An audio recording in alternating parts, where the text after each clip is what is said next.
Terima kasih. Ya, luar biasa Tuhan senantiasa memberikan kita kekuatan sampai pada pagi hari ini. Kita tahu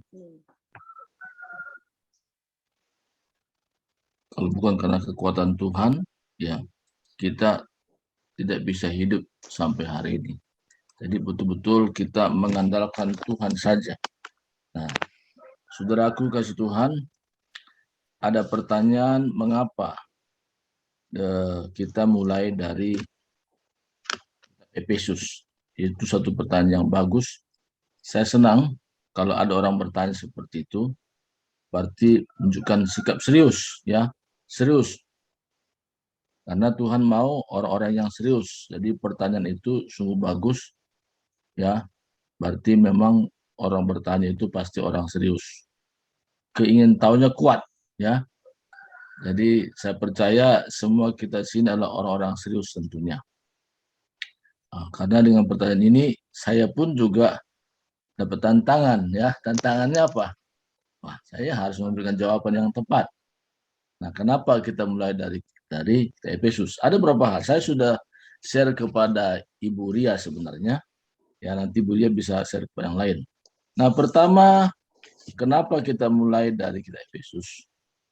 Karena dalam kitab Efesus itu menjelaskan tentang keutamaan Kristus dalam penebusan.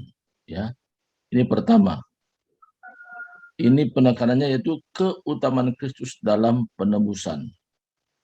Nah, ini yang pertama alasannya kenapa kita dari kitab Efesus. Alasan yang kedua yaitu di situ jelaskan bagaimana manusia ya dibebaskan dari dosa dan kematian dan kepada hidup baru di dalam Kristus. Alasannya. Yang ketiga juga jelaskan memperdamaikan kita dengan orang lain yang sedang diselamatkan. Nah, kita juga sana diperdamaikan. Yang ketiga, juga kita ada penjelasan mempersatukan kita dalam Kristus dalam satu rumah tangga. Ya, rumah tangga. Maka kemarin saya katakan kepada beberapa orang ketika kami juga ada kaitan Efesus, saya jelaskan kepada teman bahwa kemungkinan orang bisa bercerai atau ada keinginan bercerai itu kemungkinan, saya nggak akan pastikan, kemungkinan orang tersebut tidak mengerti kitab Efesus. Ya, karena itu jelas sekali di dalam Efesus pasal 5, ya, ayat 22 di situ jelaskan bagaimana sebenarnya hidup rumah tangga itu. Bagaimana hidup orang-orang percaya.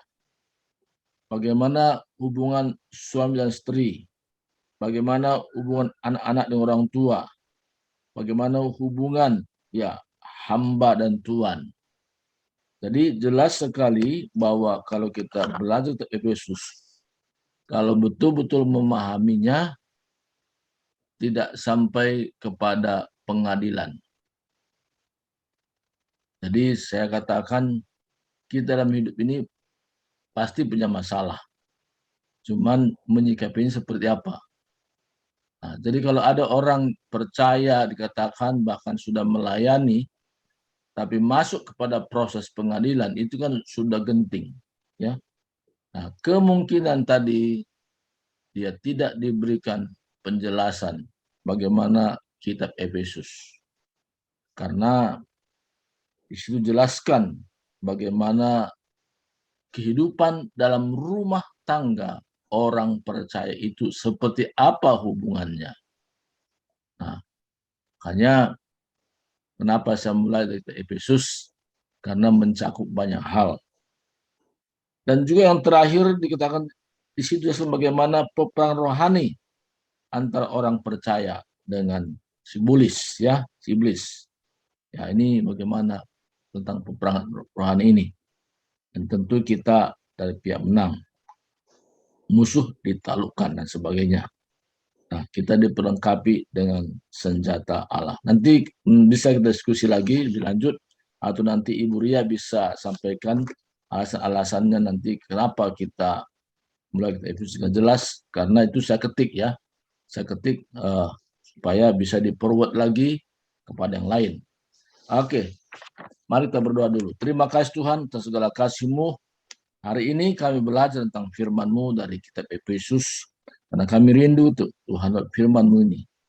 Hati kami terangi, kami boleh mengerti bagaimana kami hidup, kesempatan-kesempatan yang ada itu beri kepada kami. Sehingga kami semua bukan hanya sebagai pendengar, tapi menjadi pelaku firman-Mu. Hidup kami berdampak bagi banyak orang. Terima kasih Tuhan, inilah kami berfirman Engkau, kami siap mendengarkannya. Haleluya. Amin. Nah, saya memulai dari kitab Efesus dari pasal 1 ayat 1 ya. Karena kita harus berurut seperti itu. Nah, saya buat akronimnya secara singkat dengan kata besar yaitu SMART, SMART ya. Yaitu supaya mudah kita mengerti arahnya kemana. Dan satu tahun dari Paulus, Rasul Kristus Yesus, oleh kehendak Allah kepada orang-orang kudus di Efesus, orang-orang percaya dalam Kristus Yesus. Paulus sendiri berani berkata, ini sikap Paulus, sikapnya.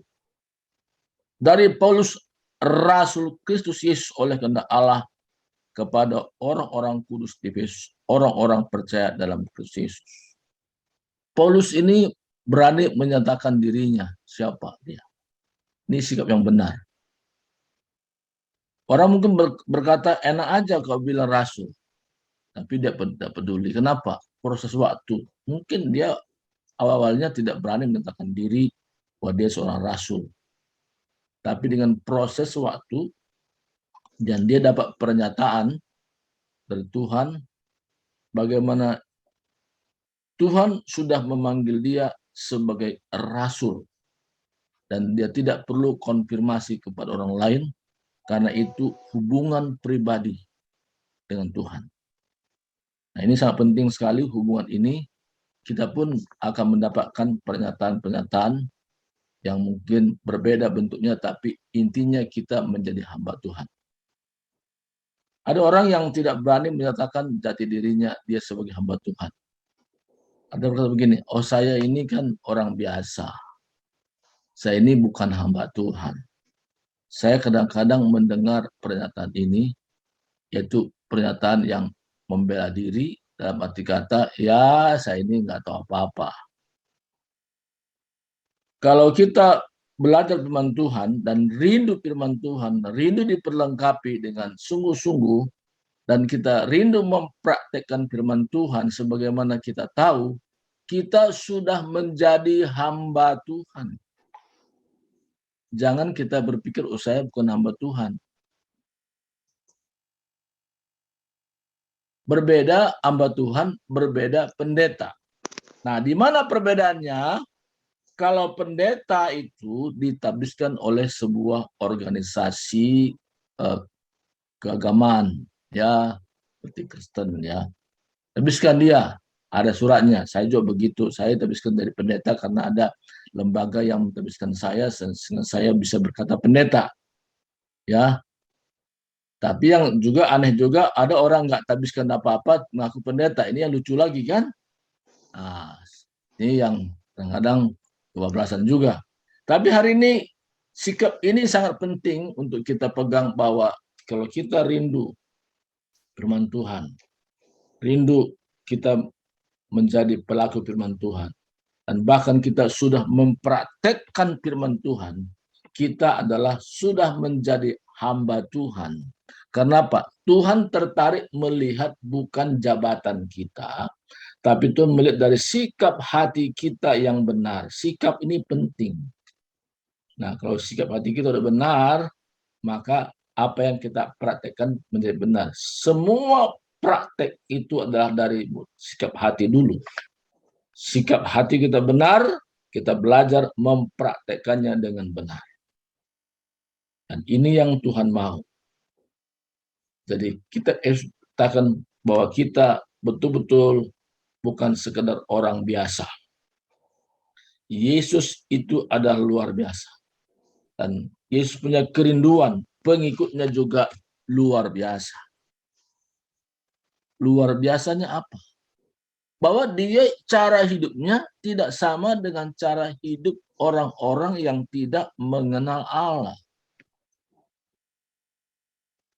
Cara pandangnya tidak sama dengan cara pandang orang duniawi. Dia tidak mau hidupnya ada kompromi-kompromi. Dalam surat Paulus kepada jemaat Roma katakan, janganlah kamu serupa dengan dunia ini. Itu artinya bahwa kita ini memang tampil beda. Orang bisa membedakan orang percaya dengan orang tidak percaya. Dan sikap ini harus kita pegang. Hal yang pertama. Nah, ketika kita mulai sikap ini, maka hidup kita akan terus meningkat secara rohani. Karena kita rindu ada peningkatan secara rohani. Tujuan kita hidup ini bagaimana kita supaya melalui hidup kita hati Tuhan disenangkan. Hati Tuhan melihat kita rasa bersyukurnya luar biasa melihat bagaimana perkembangan pertumbuhan kita. Terlebih juga kita sesama orang percaya. Kita juga senang kalau antara kita bertumbuh bersama. Maka saya katakan kepada beberapa orang, kita ini menganut paham KTB, kelompok tumbuh bersama. Dan saya yakin itu. Dari mulai dari sikap kita ini menentukan bagaimana kita akan maju ke depan.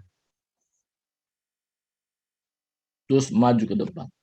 Ayat 2 katakan, kasih karunia dan damai sejahtera dari Allah Bapa kita dan dari Tuhan Yesus Kristus menyertai kamu sekalian. Jadi orang yang memiliki sikap yang benar, dia menempatkan kasih karunia itu menjadi teratas.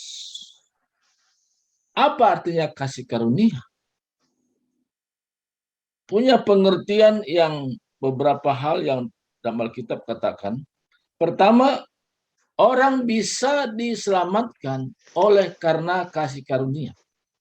Kalau kita lihat ya, ayat yang ke-89 dalam pasal 2 dikatakan. Saya bacakan pasal 2 ayat 89. Sebab karena kasih karunia kamu diselamatkan oleh iman. Itu bukan hasil usahamu, tetapi pemberian Allah.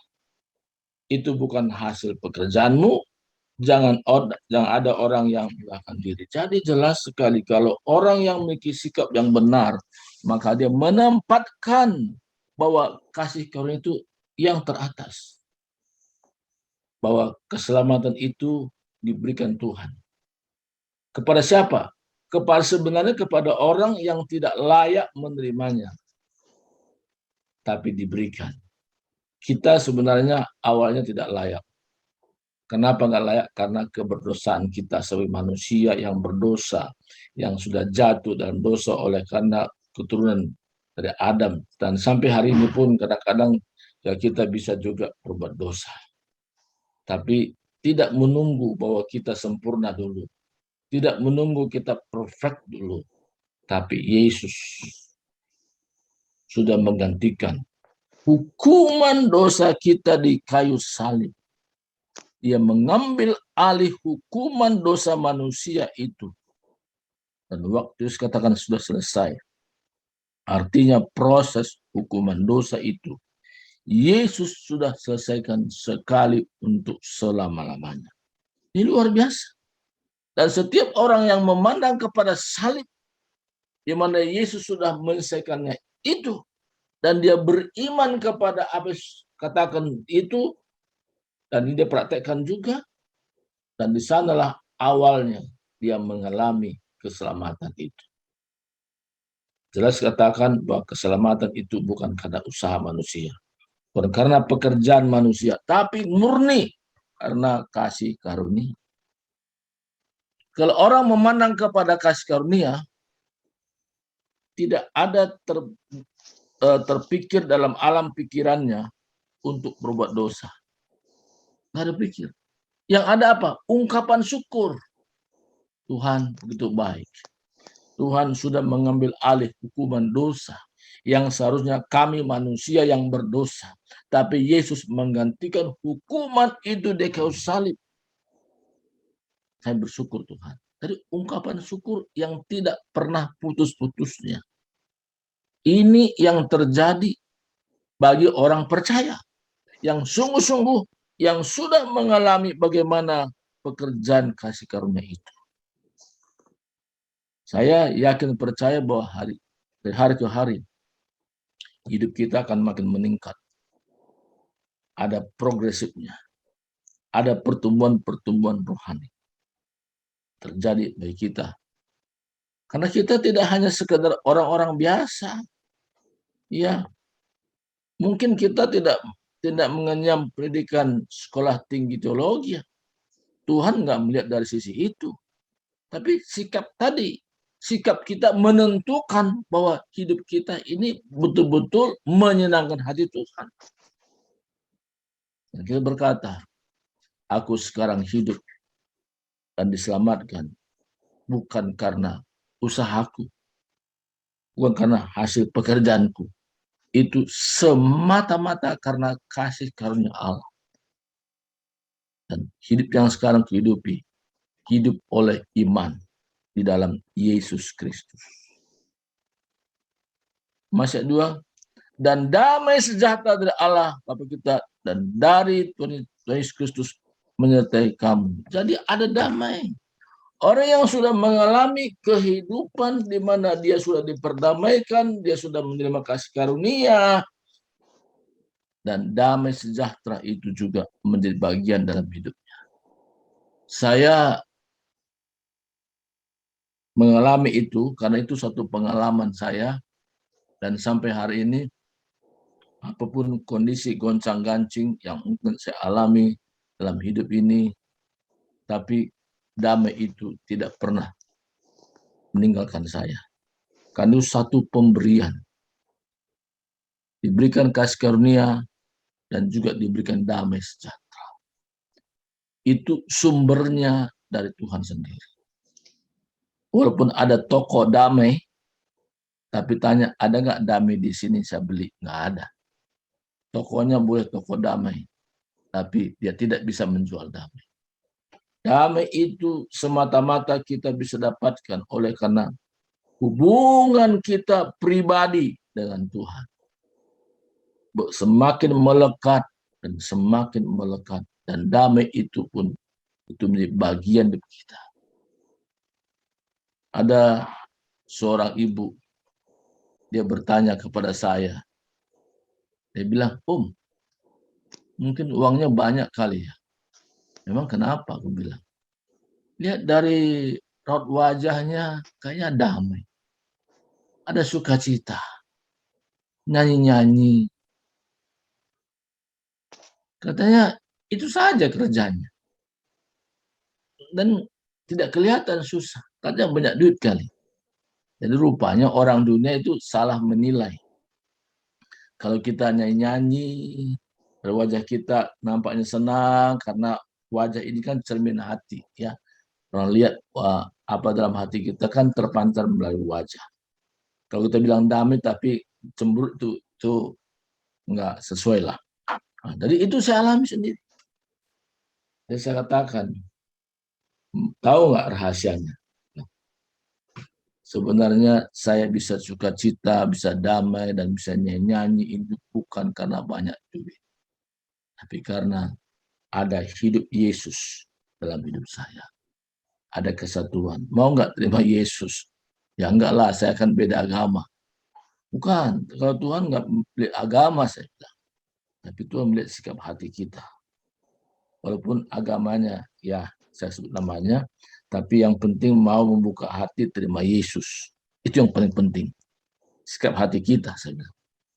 Nah, jadi, saudaraku, kadang-kadang orang bisa heran lihat kita. Kadang-kadang dipikir kita banyak duit. Karena dari wajah kita pun ada sinar kemuliaan Tuhan. Ada wajah sukacita. Ini yang luar biasa terjadi, yang kita bisa alami sendiri. Dan luar biasa. Saya singkatkan, masuk kepada motivasi, sikap smart ya. M-nya motivasi. Terpujilah Allah dan Bapa Tuhan kita Yesus Kristus yang dalam Kristus telah mengarahkan kepada kita segala berkat rohani dalam surga. Kita punya motivasi terutama yaitu berkat rohani.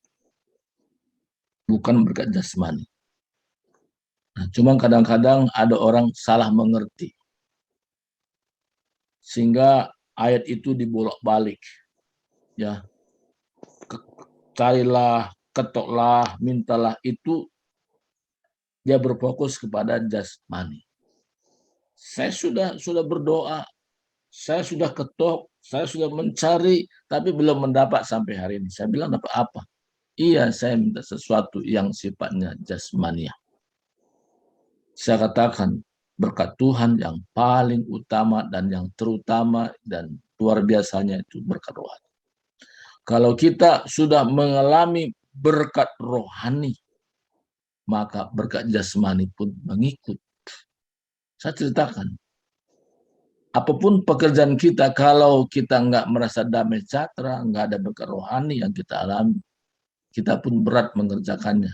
Ibu-ibu kalau nyuci aja, kalau nggak ada berkat rohani, yaitu sukacita, berat rasanya. Tapi saya teringat ada seorang ibu, ini orang Sunda, tapi dia sudah terima Yesus. Dia sambil nyuci, sambil nyanyi, sambil dia itu nyucinya bukan pakai mesin cuci, tapi pakai penggilasan ya. Dia cuci sambil nyanyi rohani.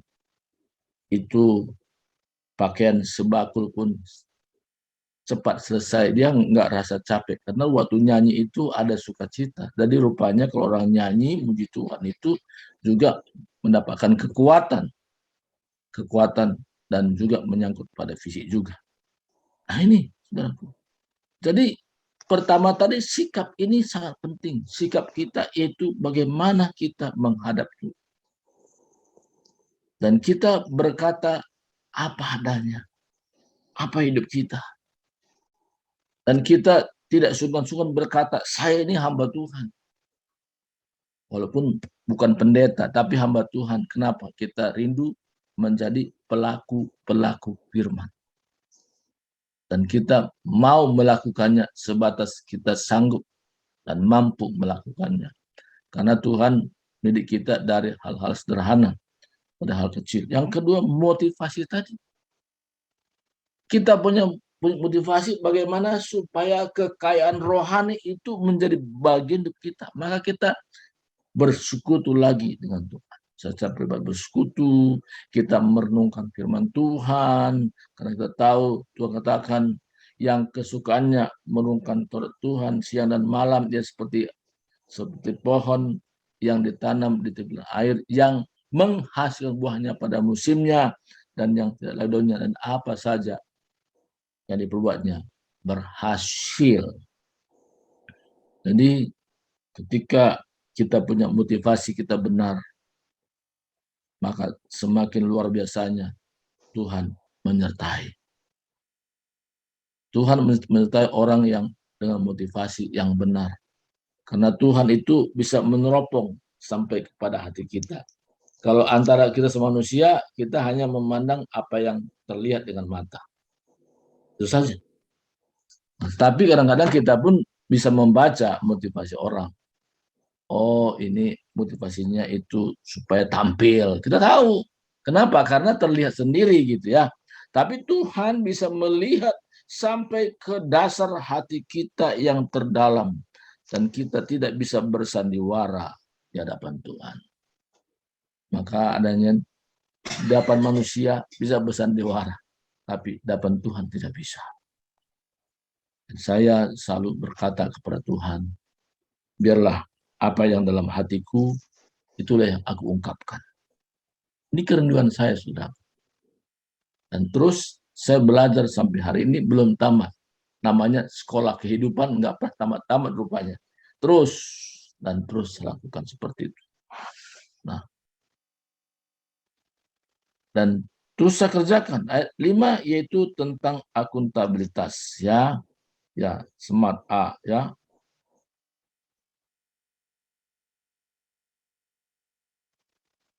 Dalam kasih ia telah menentukan kita dari semula oleh Yesus Kristus untuk menjadi anak-anaknya sesuai dengan kerelaan kehendaknya. Ayat 6 terus. Supaya terpujilah kasih karunia-Nya yang mulia, yang menyerahkannya kepada kita dalam Dia yang dikasihinya. Jadi apa yang kita kerjakan, apa yang kita, dalam pikiran kita, semua itu kita harus bertanggungjawabkan kepada Tuhan tentunya. Tapi hal yang penting bagi kita bahwa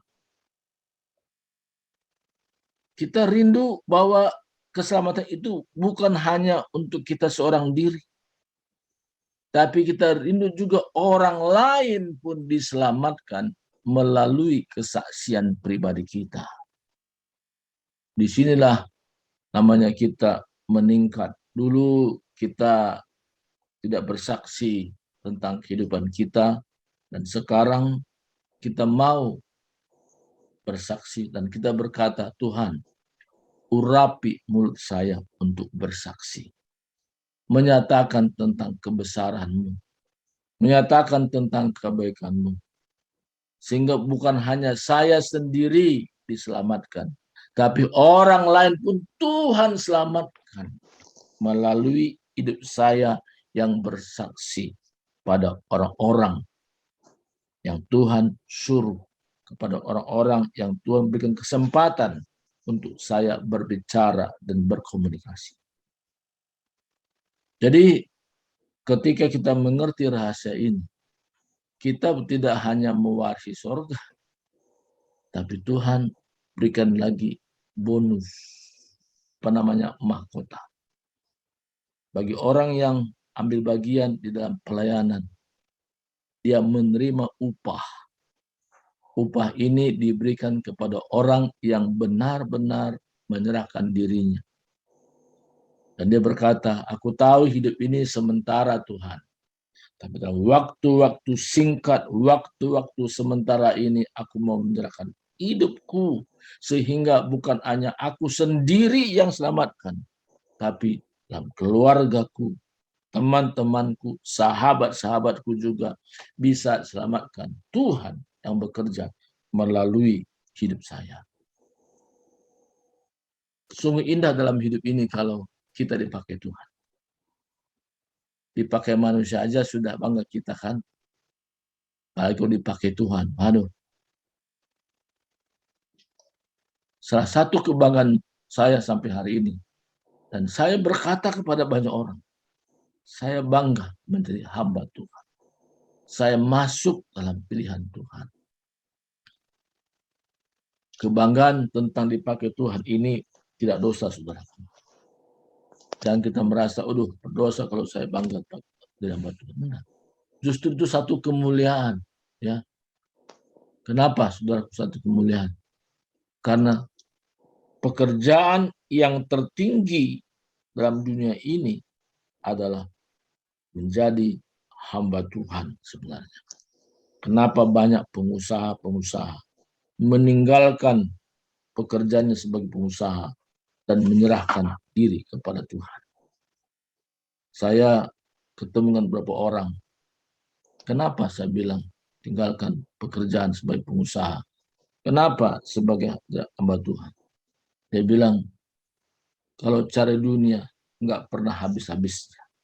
Saya sudah bekerja, saya punya duit dan sebagainya, tapi tidak memberikan saya kedamaian.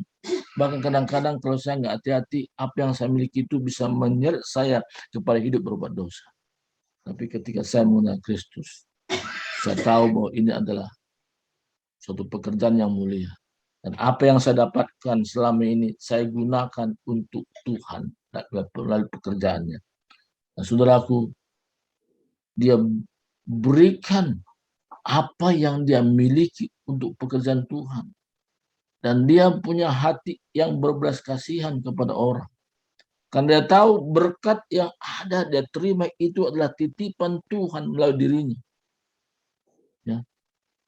Ada satu hamba Tuhan, dia sebagai pengembang, termasuk perumahan di Jalan Alternatif Cibubur, dia adalah mengerjakan itu. Dan ketika dia menyerahkan hidupnya kepada Tuhan, dan walaupun itu pekerjaan itu dia nggak lepas, tapi dia nggak konsentrasi kepada pekerjaan sebagai pengembang untuk membangun perumahan, tapi konsentrasi kepada pekerjaan Tuhan. Kadang-kadang dia membawa berkat dan dia berdoa, Tuhan kepada siapa yang berkenan saya salurkan. Dia minta salur pimpinan Tuhan.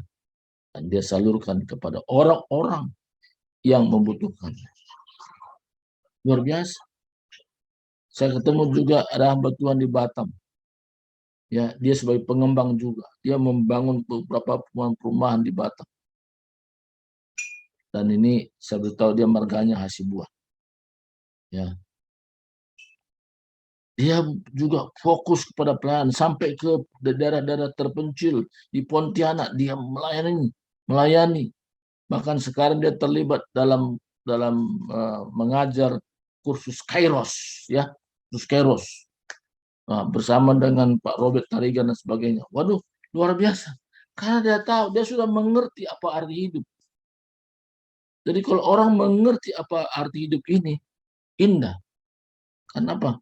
Keindahan dalam hidup ini bukan karena perkara-perkara apa yang kita miliki, tapi dia mengalami satu keindahan hidup. Begitu menyatu dengan Tuhan.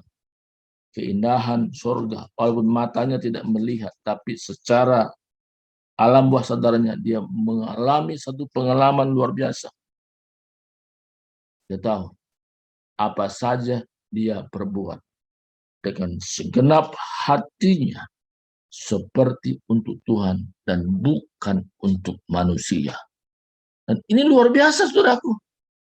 Dan dia mengalami itu. Pengalaman rohani melekat dengan Tuhan itu satu pengalaman yang tidak habis-habisnya kita bisa cerita bagaimana indahnya bersama dengan Tuhan itu.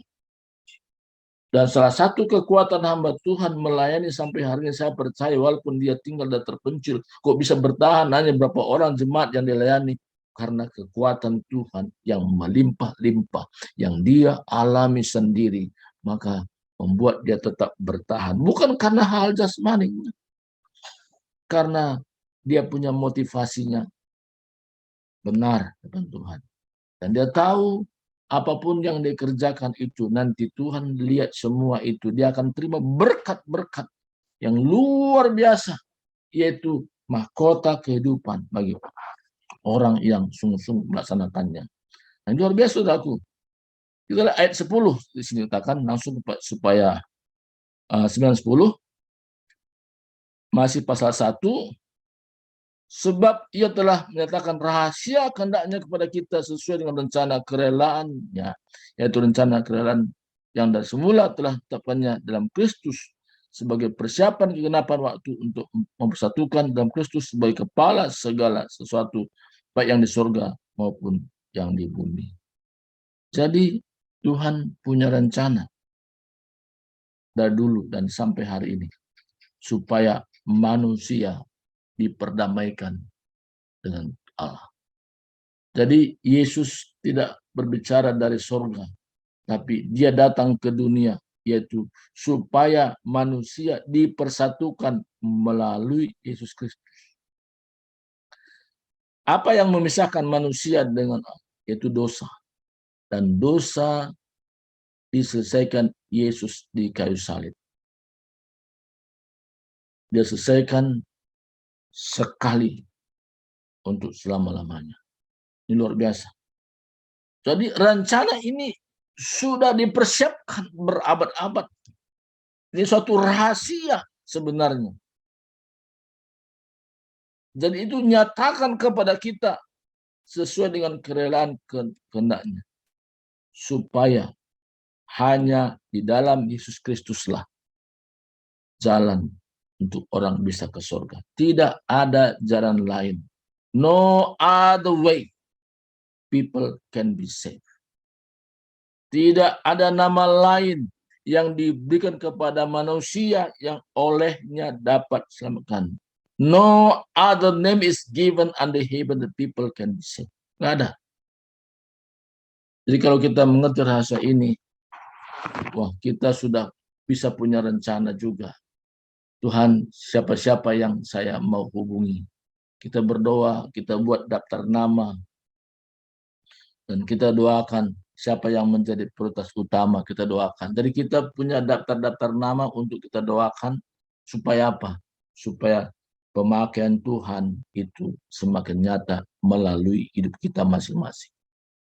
Karena Tuhan tidak ada istilah pilih kasih, tapi Tuhan memakai setiap orang, setiap suku, setiap bangsa. Tuhan pakai dalam maksud dan hendaknya. Maka kita berkata, Tuhan, inilah hidupku, kuserahkan kepadamu. Segala cita-citaku, Tuhan, hanya untuk ambil bagian melayani. Dahsyat, saudaraku. Saya katakan kepada anak kami, ya, Elizabeth yang sudah menikah, ada cucu satu, dan Yosef masih single.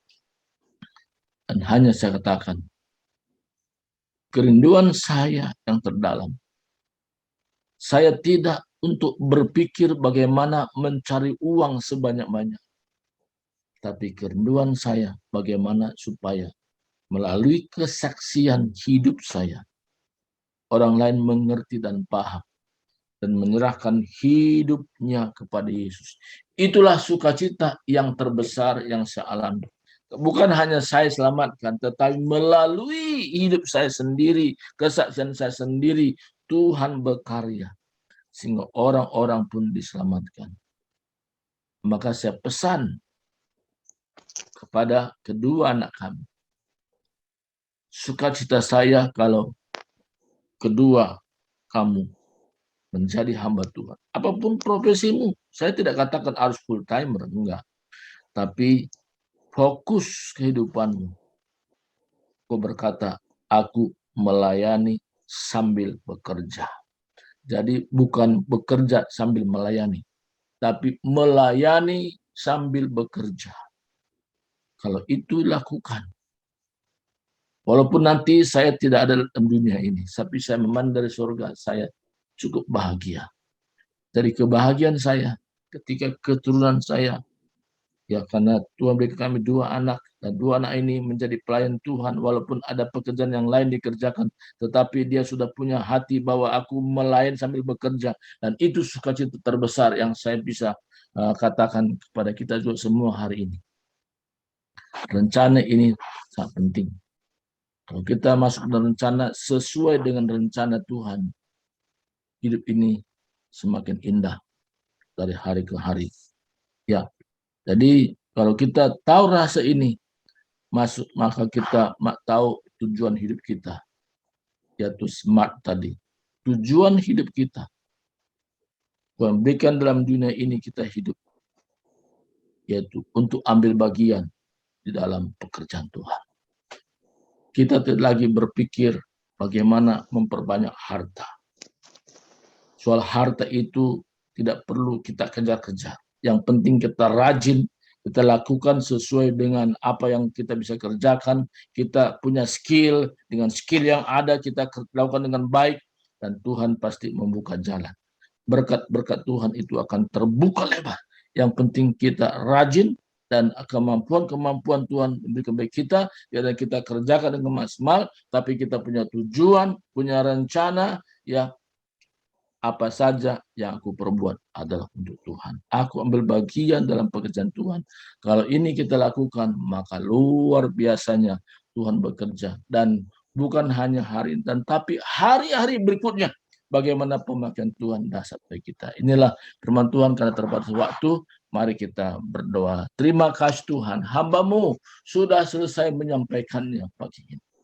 Tetapi Roh Kudus menjabarkan. ke dalam hati kami secara terperinci dengan jelas, sehingga kami semua bukan hanya sebagai pendengar, tapi kami semua menjadi pelaku firman Tuhan. Dan kami mampu mengerjakannya, ada kekuatan Tuhan, Roh Kudus menolong kami, sehingga benar-benar apapun yang kami dengar hari ini, itu kami bisa serap dan kami bisa praktekkan. Karena kekuatan Tuhan melimpah-limpah atas kami bisa mengerjakannya dengan baik. Terima kasih Tuhan. Inilah doa syukur kami hari ini. Dalam nama Kristus kami sudah berdoa dan bersyukur. Haleluya, haleluya. Amin. Silakan kembali kepada yang mengatur.